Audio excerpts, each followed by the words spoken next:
L'histoire d'Adam, la descendance, suite. Adam et Ève descendirent donc du paradis et s'installèrent sur terre. Nous aurions tort de croire que leur descendance fut marquée et humiliée par leurs péchés. Au contraire, elle peupla la terre avec dignité. Quand Allah dit « descendez d'ici », il utilise le pluriel qui inclut 3 personnes ou plus, indiquant ainsi qu'elle ne s'adresse pas uniquement à Adam et Ève, mais aussi à leurs descendants, c'est-à-dire l'humanité tout entière. Nous, descendants d'Adam, n'appartenons pas à cette terre. Nous ne sommes ici que de façon temporaire, comme l'indiquant le mot « pour un temps » dans le verset si haut. Nous appartenons à l'au-delà et sommes destinés soit au paradis, soit à l'enfer. Le libre arbitre. Cette expérience que vécut Adam, alayhi salam, démontre également que l'homme possède un véritable libre arbitre.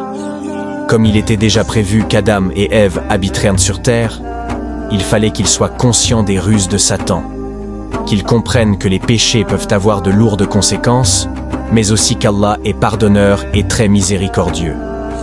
Allah savait qu'Adam et Ève mangeraient de l'arbre défendu et que Satan leur ferait perdre leur innocence.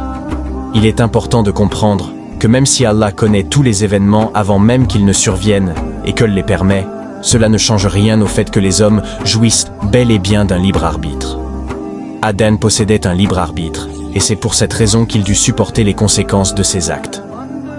Tous les êtres humains jouissent d'un libre arbitre. Ils sont libres de désobéir à Dieu, mais ils doivent en supporter les conséquences.